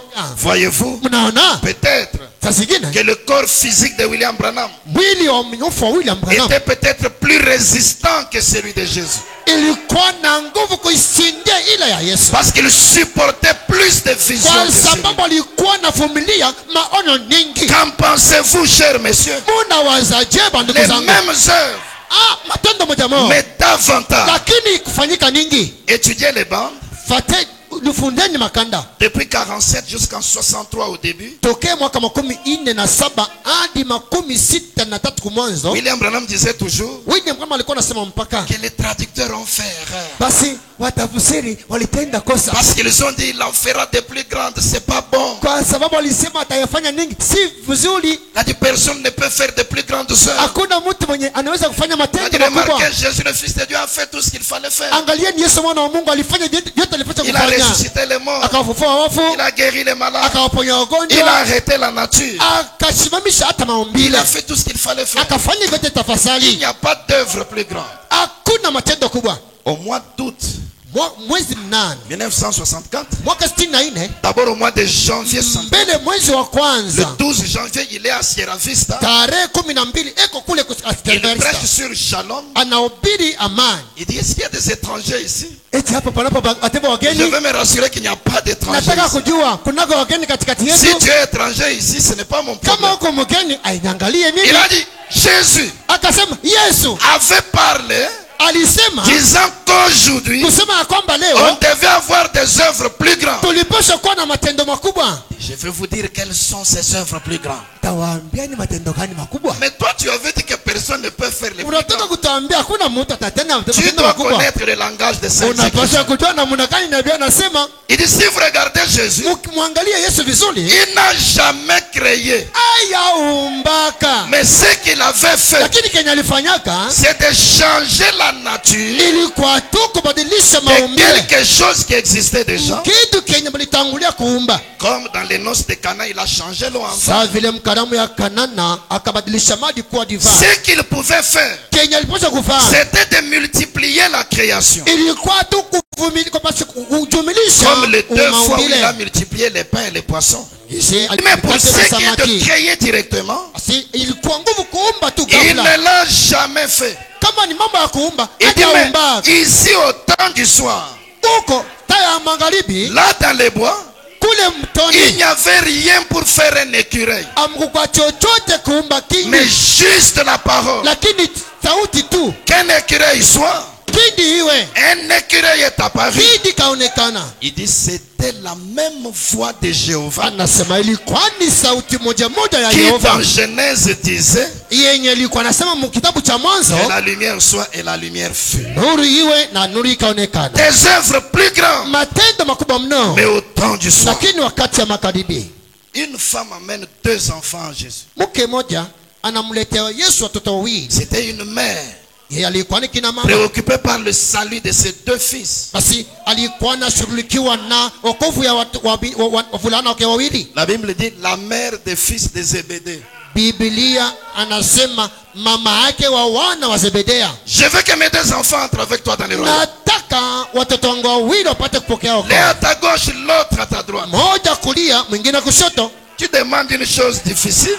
Unaniomba kazi nguvu, C'est pas possible maintenant. haiwezekani sasa, Mais au temps du soir, lakini wakati ya magharibi quelque chose de plus grand se produit. kitu fulani kikubwa kitatendeka. Les écureuils ont été créés dans la brousse. Kihindi kaumbiwa kule polini. On arrive dans la famille de George White. Tunafika mjamaa ya George Il Wati, parle des écureuils qui avaient été créés. anawasimulia kuhusu kiji ilipoumbiwa. Remarquez comment la Bible est parfaite. Oneni namna gani Biblia iko Regardez takatifu. comment l'écriture se répète. Angalieni namna gani timilika mara mbili. Regardez combien l'histoire se répète. Oneni mara ngapi historia inafanyika mara Une tena. autre femme avec 2 garçons. Mke mwingine na wavulana wawili. Et dit William Branham, William Branham, ce que tu viens de dire, hii mambo nataka kunyambia, elle n'a pas dit que c'est la vérité, asikusema ni ukweli, mais dit c'est l'exacte vérité. ni hakika ukweli. William Branham, William Branham, ce que tu viens de dire, kienye nataka kusema c'est l'exacte vérité. ni hakika ukweli. Demande ce que tu veux. Omba kenye Et à unataka. la fin, elle dit Mwisho anasema le salut de mes 2 enfants. nataka wavulana wangu Au wawili. nom du Seigneur Jésus-Christ, Kwa jina la Yesu Kristo, je te les donne. mimi nakupatia wokovu Et wao. les enfants qui se moquaient de la chose Basi wavulana walikuwa na chekelea kitu par la foi de leur mère, kupitia imani ya mama yao, dans ce qu'avait dit William Branham, mkuamini maneno ya William ils ont Branham, reçu le salut sur les champs. walipokea wokovu pale pale. Et dans la bande du 25 septembre 60, Na Pasaka ya tarehe 25 mwezi il dit 12 les mwaka grandes 60, choses dont Jésus parlait, anasema vitu vikubwa vyenye Yesu alikuwa anasema c'était de donner la vie éternelle. ilikuwa ni Et kupeleka sur la uzima wa bande du milele. 15 mai 1960, Basi tarehe 15 mwezi wa 5 mwaka il a dit 60, Seigneur, akasema Bwana, je leur offre la vie éternelle. mimi nawapa uzima wa milele. Ici, on ne donne plus à 2 seulement. Awapatia watu wawili hapa, Tout ce que j'ai vu au-delà du rideau du venye temps, mimi nitangulia kuona. ils étaient des milliers qui accouraient. Walikuwa wengi walikuwa nakuja kwa. Notre précieux frère, Basi ndugu yetu si tu mpendwa, n'étais pas venu, nous usingelikuwa ne serions pas ici. atungelikuwa hapa sisi. Jésus, le Fils de Dieu, Yesu mwana wa Mungu n'a pas pu donner à 2. huwezi kuleta Mais ici, il donne non seulement à 2, hapa, apatie tu watu wawili, mais à tous ceux qu'il avait vus au-delà du rideau lakini du temps. kwa wote alitangulia kuona mule ngambo ya pazia. Des œuvres plus grandes. Matendo makubwa mno. Aujourd'hui, leo cette parole de l'écriture est accomplie. hii neno la andiko limetimilika. Voyez-vous, Mnaona? Jésus-Christ, Yesu Kristo le même hier, aujourd'hui, yule éternellement. jana leo hata milele. Dieu manifesté dans la chair humaine. Mungu mwenye kuonekana katika mwili wa mwanadamu. De même qu'il était devant Abraham Vile vile alikuwa mbele ya Abrahamu au temps de la destruction de Sodome et Gomorrhe. wakati ya uharibifu ya Sodoma na Gomora. De même qu'il était en Jésus Vile yule alikuwa ndani ya au Yesu temps de la destruction de Jérusalem. wakati ya kuharibu kwa Le même Yerusalemu. Dieu dans la chair humaine, Yule Mungu katika mwili wa mwanadamu manifestant les mêmes signes. mwenye kuonekanisha maishara Au moja temps du soir, wakati ya magharibi. quand les grands hommes regardent ça, Watu wakuwa ils wakiangalie, disent non, c'est de la télépathie. hapana, hii inakuwa ni kulifikiria tu. C'est Simon le magicien moderne. Huyu ni Simoni mshawi mpya, Et pourtant, japo c'est une indication sur l'horloge de Dieu. ni dalili msaa ya Mungu. Maintenant, vous avez deux horloges avec deux indications. Hapa tunako na saa mbili na dalili mbili. L'horloge de la science, Saa ya elimu qui est l'horloge de l'Apocalypse, yenye kwa saa ya ufunuo indique minuit moins 90 secondes. inatuonesha kwamba usiku wa 8 kumekosa sekunde. La grande horloge de Dieu Saa kubwa ya Mungu a indiqué Jésus-Christ, inatuonesha Yesu Kristo le même hier, aujourd'hui, éternellement. yule jana leo hata milele. Et ce n'est plus quelque chose à venir, Haiko si kitu kenye mais kitakuja, cela est déjà accompli. lakini kilisha timilika. Et quand Dieu regarde ça, Na Mungu akiangalia hivyo, il dit c'est le dernier signe. njoo dalili ya mwisho. Il est deux fois dernier signe. Iko mara mbili, dalili mbili. C'est le dernier signe Ni dalili ya mwisho avant la destruction du monde. mbele ya kuharibu kwa dunia. C'est aussi le dernier signe Ni pia dalili ya mwisho avant l'enlèvement de l'épouse. mbele ya kunyanuliwa kwa bibi harusi. Or, d'après l'enseignement du prophète, Japo kuangaliana na mafundisho ya nabii, l'enlèvement de l'épouse kunyanuliwa kwa bibi harusi doit se produire avant cette destruction du monde. inapaswa kufanyika mbele ya kuharibu Mais dunia. quand le monde, avec son horloge, Tukiangalia dunia na saya, pense à la destruction du monde, wanafikiria kuhusu kuharibu ils kwa disent dunia, qu'il ne reste que 90 secondes. kuna bakia tu sekunde 90. C'est là qu'avec William Branham nous posons la question. Ndiko pamoja na William Branham tunauliza, Combien de temps wakati ngapi sépare encore l'épouse de son enlèvement?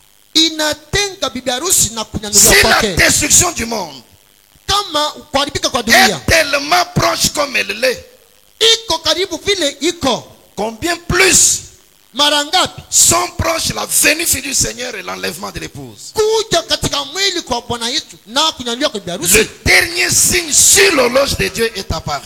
Dalili ya mwisho msaa ya Mungu ilishaonekana. Même les 90 secondes du monde là. Hata sekunde 90 ya dunia, Vous savez, sur une bande de 1955, mnajua mkanda mmoja ya mwaka le 55 prophète dit, nabii anasema s'il n'y avait pas de péché et toutes ces disputes dénominationnelles, kama kukwa zambi na mabishano ya kizehebu, nous serions déjà dans le millénium depuis 40 ans. tungelikuwa tulishaingia mu mwaka wa mwaka 1000 kunako miaka En 14 1955, mwaka 55 le millénium était en retard de 40 ans. mwaka wa miaka 1000 ilikuwa miaka 40. C'est que normalement il devait commencer en 1915.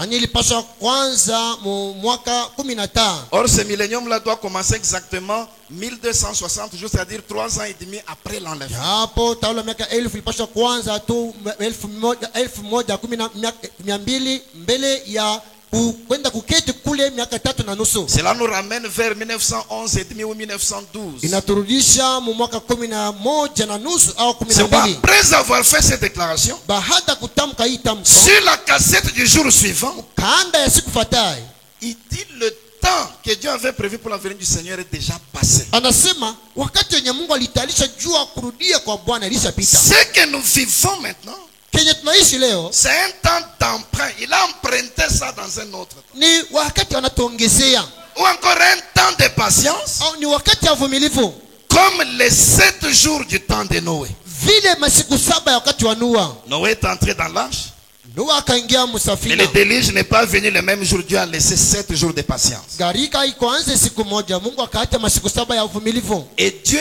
use encore de patience Na aujourd'hui Mungu angali natumia tena uvumilivu leo. pour que ceux qui sont prédestinés à la vie mais qui traînaient encore dans les choses du monde, viennent à Christ sans délai. Monsieur, quelle heure est-il? Et déjà en 1963, William Branham prêchant, il dit, j'ai lu dans un journal, les hommes de science ont dit que la terre a fait une saillie au milieu, comme un gonflement au milieu. Ce qui fait que les eaux ont quitté le centre de la terre vers les extrémités. Et ils ne comprennent pas ce qui se passe. Ils disent ce qui se passe, c'est que les volcans qui sont en dessous de la terre font déjà pression pour avoir leur éruption. Oh, c'est dans la 3e guerre mondiale j'avais enseigné ces choses. Il y aura des feux de bombes. La terre va exploser, il y aura le feu des volcans. Puis le saint feu de Dieu qui va purifier. Mais les volcans font déjà pression. Laissez-nous répandre notre feu. Mais Dieu dit attendez un peu. William Branham dit j'ai vu dans les hangars, j'ai vu la bombe A et H en Russie. Mais je vois un ange de Dieu qui retient la main du dirigeant russe. Attends, n'appuie pas encore. Monsieur, quelle heure est-il? Le prophète dit, c'est pourquoi vous voyez beaucoup de tremblements de terre. Il dit, la terre a peur, c'est pourquoi elle tremble. Toi aussi, quand tu as peur du danger, tu trembles. Il dit, la terre ressent l'arrivée des vents chauds du jugement. Elle voit ce qui est sur le point de lui arriver. C'est pourquoi elle a peur. C'est pourquoi elle tremble. Mais déjà il y a certains volcans qui ont leur éruption. Nous avons Nyiragongo à l'est de notre pays. Nous avons des séismes. Comme celui qui s'est produit lundi et mardi en Turquie et en Syrie. Aujourd'hui on est à plus de 21 000 morts. Un grand anthropologue et historien du monde, du nom d'Emmanuel Todd, il a publié un livre il y a quelques mois. C'est un grand homme parmi les scientifiques du monde. Il est allé au Japon en fin 2022. Il a publié un livre. Il a fait une grande étude sur l'état actuel du monde. Et il a intitulé son livre La 3e guerre mondiale a commencé. Allez suivre les interviews de cet homme. Voyez comment il donne des explications. Ça a déjà commencé. Mais si c'est le cas, combien de temps reste-t-il encore avant la destruction du monde? Il y a quelques jours, les Américains ont vu un ballon de surveillance chinois dans leur ciel. Heureusement, ils ont attendu qu'il arrive vers les côtes, là où il n'y avait pas beaucoup. Et ils ont lancé un missile pour détruire ça. Mais les Amériques, ce sont des États capitalistes. La Chine est du côté communiste. C'est le bloc de la Russie. Qu'est-ce que ce ballon de surveillance faisait dans l'air? Et les grands hommes du monde ont dit, la présence de ces ballons chinois dans le ciel américain accentue les tensions entre Washington et Pékin. Messieurs, quelle heure est-il? Vous attendez encore un autre signe? Il n'y en aura plus. Dieu a donné le dernier signe. Il n'y aura plus d'autres signes. Le prophète dit ceci dans le sermon, hâte-toi de te sauver là. karibia wewe kwa nafsi De yako. février 58.24. Tarehe 6 mwezi wa pili mwaka 15 Dit le réveil est presque terminé. anasema amsho lishamalizika. N'attendez plus quelque chose de plus glorieux. Usichunge kitu kingine cha utukufu kabisa. N'attendez plus quelque chose de plus glorieux. Usiongee kitu kingine. Nous avons déjà eu la chose la plus glorieuse dans le ciel. Tulishapokea kitu kitukufu kabisa hewani. Le Saint-Esprit qui se manifeste dans cette génération. Roho Takatifu anayeonekana katika Il n'y a rien d'autre que l'on puisse faire. hakuna kitu kingine tunaweza kufanya. Voyez-vous? Unaona? N'attendez pas que les hommes de science disent il est minuit juste. Non. Usisemea kwamba wafanya sayansi wataambia kwamba umetimia Ne usiku wa dites pas que 8. l'engloutissement de Los Angeles c'est le dernier signe. Jamais. Usisemea kwamba utumbukizo wa Los Angeles ndio dalili ya Ne mwisho. dites pas que Hapana. le pape américain sera le dernier signe. Nulle part. Usisema kwamba papa Amerika ndio atakuwa dalili ya Non. mwisho. Ce Hapana. sont des prophéties qui doivent s'accomplir. Ni maonabii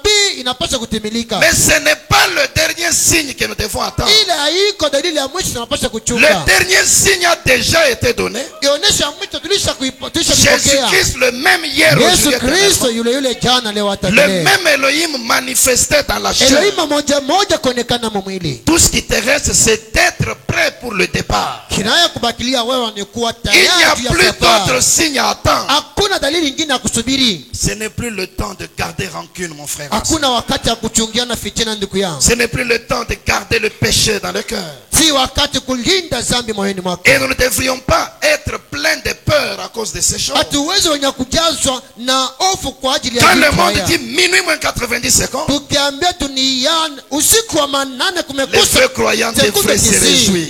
basi waaminifu wa kweli wangefurahiwa. C'est plus proche qu'il n'en était hier. Basi tunaanza Comme kukaribia nous chantons dans ce cantique, gisi tunaimbaka katika hii wimbo. reviens Seigneur. Rudi Ça Bwana. devait être ça l'attitude de l'épouse. Ilipaswa kuwa hii hali ya bibi harusi. Regardez, j'aime parfois ce genre de cantique. Napendaka zaidi aina Il ya hii revient nyimbo. Seigneur vers tes enfants. Urudie kwa watoto wako Bwana. Nous t'attendons les cœurs brisés. Tunakusubiri mioyo yenye Le kuvunjika. monde a touché à sa fin. Dunia ilishafika mwisho. Reviens Seigneur Jésus. Rudi Bwana Yesu. Dans l'attente du Seigneur, Mkumongoya Bwana, les cœurs sont brisés. basi mioyo Et nos imevunjika. frères qui meurent à l'est du pays sans raison. Basi mandugu zetu wamekufa kula asubuhi pasipo Peut-être vous sababu. avez un être cher dans l'armée, il tombe, il meurt. Basi, Les cœurs sont brisés. Kulikuwa mpendo wake katika Vous faites du bien à certaines personnes. unafanyia watu mema. Mais comme l'écriture avait dit qu'ils allaient être ingrats, Jinsi andiko litangulia kusema watakuwa ils siku se za retournent shukrani. contre vous et vous font du mal. Les cœurs sont brisés. Wanakugeukia kukutenda mabaya, mioyo imevunjika. Vous essayez de prêcher la parole comme il faut. Unajaribu kuhubiri watu neno Mais vous jinsi apprenez ce inapaswa. qu'un frère ou une sœur ont fait. Unasikia kenye ndugu au dada Les walifanya, cœurs sont basi brisés. moyo inavunjika mno. Reviens Seigneur. Rudi Bwana. J'aime ce dernier couplet. Napenda basi Le hii poète kurasa ya dit, tout mwisho. est déjà fini Seigneur. Vyote vilishafika mwisho. Les gens chantent, tout est déjà fini Seigneur, mais ils disent, nous attendons les derniers signes. Watu wanaimba vyote vilishakwisha, kama vile tunachunga dalili ya mwisho. Si tu ne crois pas ça, ne les chante plus.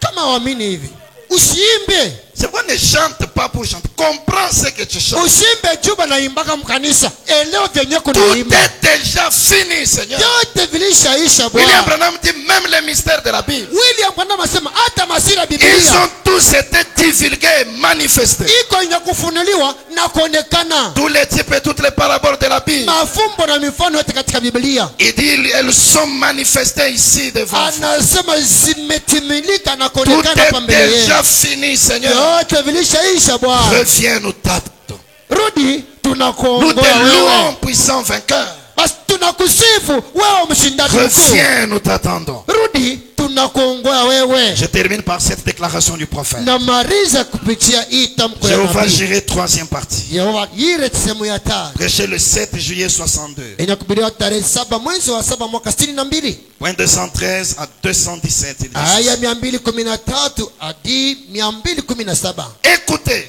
Sikilizeni vizuri. croyez-vous que je suis son prophète? Eti mnaniamini ya kwamba mimi ni nabii Est-ce que vous le wake? croyez? Mnaamini vile? Je n'avais jamais déclaré ceci auparavant. Mimi ndio ya baada ya kutamka hii mbele. Mais je crois qu'en le disant, Naamini ya kwamba mkusema hiyo les gens comprendront et sauront ce que j'essaye de vous transmettre. watu watakapoelewa na kujua kenye nataka kuwaambukizia. Il y a des gens ici Kunako watu qui hapa déclarent ouvertement wenye wanasema wazi que c'est ici qu'il y a le christianisme. hapa ndio penye kwa Il Ukristiano. venez, Njoni, ne le voulez-vous pas? amtaki kuja? Permettez-moi de vous poser une question. Munihurumie basi niwaulize. Comment allez-vous donc y arriver? Namna gani mtakapofikako? Vous ne recevrez plus jamais un autre signe. Amuwezi kupokea tena dalili nyingine. Ne dites pas qu'il y a un autre signe qui viendra. Non, messieurs. Usiseme ya kwamba dalili nyingine itakuja. Vous ne recevrez plus jamais un autre signe. Amuwezi kuipokea dalili nyingine. Le voici. Itazameni sasa. Ainsi dit le Seigneur. Hivi asema Bwana. Un prophète de Dieu Nabii wa Mungu ferait-il une telle déclaration si cela n'était pas vrai? aweze natamka tu kama iko kweli? Vous êtes Nini huko? en train de recevoir Muko napokea votre plus grand et dernier signe dalili kubwa na ya mwisho avant l'apparition de Christ. mbele ya kuonekana kwake Kristo. Venez. Njooni. La raison pour laquelle je dis ces choses, Sababu yenye nawaambia mambo haya, je n'ai jamais dit ceci dans aucune autre réunion. sija bado kusema mambo ya hivi katika kusanyiko nyingine. Je sens simplement que ceci Nasikia tu ya kwamba hiyo est l'occasion pour que quelque chose arrive. ndio bahati ya kwamba kitu fulani kipate C'est kuja. pourquoi je parle ainsi. Ndio maana nasema Je hivi. crois que vous comprenez. Naamini ya kwamba nini mmeelewa vizuri. Vous n'irez pas ici et là Amwezi mnaenda huko na huko faire une sorte de culte fanya aina ya ibada et fulani dire Frère Branham est un Dieu na kusema ndugu Branham ni Mungu ou quelque chose de ce genre. au kitu kama vile. Vous comprendrez ce dont je parle. Munaelewa kenye nataka kuwaambia. Venez maintenant. Njooni sasa. Venez. Njooni. Laissez-moi vous persuader au nom de Jésus. Uniachia mimi kuwathibitisha mjina la Yesu Vous qui ne Kristo. connaissez pas votre position, Nini amjue msimamo gani vous mnasimama? qui n'en êtes pas certain, Nini amko na hakikisho? qui n'avez qu'une conception intellectuelle Sasa mlikuwa mnajifikiria tu na elimu ou un certain genre d'émotion, au na aina fulani ya vous msisimko. qui avez crié, Nini wenye mlitoa vous lalamiko? qui avez pleuré, Nini wenye mwezi kumelia? vous qui avez une sorte de sensation, Mlikuwa nasikia msisimko fulani. n'essayez pas de venir sur base de cela. Musikajaribu kuja juu lisikia kitu fulani. Rappelez-vous, Kumbukeni, je vous dis au nom du Seigneur nawaambia mjina la Bwana. que vous êtes perdus, Nini mmepotea? misérablement perdus, Basi na ole mmepotea. et vous ne le savez pas. Na nini hamjui? Ne vous hasardez pas, cher ami. Musikasubutu marafiki zangu Je ne fais wapendwa. que semer la semence et retirer le filet. Niko nafanya ni kupanda mbegu na kokota nyavu. C'est Dieu qui fait croître. Bwana njoo anakomesha. Je ne sais pas. Mimi sijui. 217. 217. Rappelez-vous que l'Esprit Kumbukeni ya kwamba Roho rend témoignage que nous sommes à la fin. anashuhudia kwamba sisi ni wakati ya La mwisho. science dit qu'il est minuit moins 3. Elimu natuambia kwamba usiku wa manane kumekosa dakika tatu. Ou encore minuit moins 90 secondes. Au tena usiku wa manane kumekosa sekunde 90. Le message et la Bible disent, Ujumbe na Biblia. c'est ça la grande horloge de Dieu, le message et la Bible. Jo saa kubwa ya Mungu. Ujumbe na Biblia. Le message et la Bible disent, Ujumbe na Biblia inasema, voici la dernière chose. tazameni jambo la mwisho. Le réveil est terminé. Amsho Et le lishamalizika. réveil se termine, Wakati amsho inamalizika la porte se ferme. na mlango imefungwa, Vous serez dehors, basi mtabaki nje frappant à la porte, kubisha mlango et vous ne pourrez entrer. na amuwezi mnaingia. Venez, Njooni mon frère, ma soeur. ndugu yangu, dada yangu. 2 horloges, 2 indications. Saa mbili, dalili mbili. L'horloge de la science, Saa ya kielimu qui est l'horloge de l'Apocalypse, iliyo saa ya ufunuo indique minuit moins 90 secondes. inatonesha usiku wa manane. Le message et la Bible de Dieu, Basi ujumbe na Biblia ya ce Mungu qui est la grande horloge de Dieu, yenye kwa saa kubwa ya Mungu a dit voici la dernière chose. inatuambia tazameni jambo la Voici mwisho. le dernier signe. Tazameni dalili ya mwisho. Jésus-Christ le même hier, aujourd'hui, éternellement. Yesu Kristo yule yule jana leo hata Pour milele. l'horloge de Dieu, c'est déjà terminé. Juu ya saa ya Mungu Il n'y a kulishaisha. pas d'autre signe qui viendra. Hakuna tena dalili nyingine Tout itakuja. est déjà fini, Seigneur. Yote vilishaisha Bwana. Voyez-vous,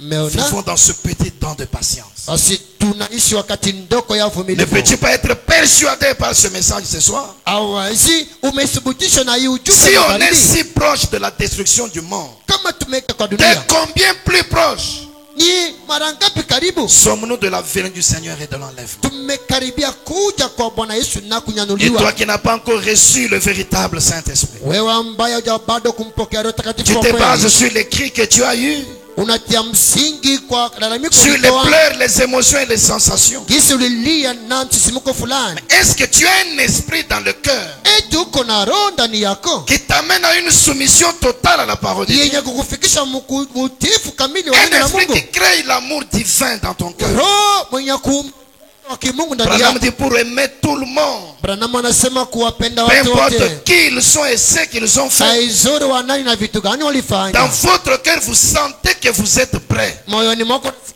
wewe ni tayari. Ne veux-tu pas venir ce soir? Hawezi kuja hii Le magharibi. réveil se termine. Basi amtolisha La malizika. porte se ferme. Mlango iko karibu na Tu as vu les kufungwa. deux horloges. Basi unaona Tu as vu les masambili. deux indications. Unaona madalili mbili. Ne peux-tu pas donner ta vie à Christ véritablement? Hauwezi kupeleka maisha yako kwa Kristo kumkudia Ne yeye. peux-tu pas voir si tu es totalement prêt ou non? Eti hauwezi kutazama kama uko tayari au hapana. Mais je prie que le Seigneur bénisse chacun de nous ce soir. Napenda Bwana kumbariki kila mmoja wetu. Que le Seigneur magharibi nous ya aide à leo. comprendre Bwana tusaidia kuelewa. que nous devons être prêts pour l'enlèvement de l'épouse. Tunapaswa kuwa tayari juu ya kunyanyuliwa kwa Nous biharusi. devons mettre chaque chose en ordre Tunapaswa kutia kila jambo et tayari. être sûr que notre âme a été véritablement scellée. Na kwa ya kwamba roho yetu lichapwa kabisa. Et quand le monde a peur et qu'il est agité, Wakati dunia imesikia hofu na kutetemeka. nous avons la paix et la joie. Sisi tumekuwa na furaha Parce que nous savons na que bientôt amani. nous quitterons ce monde.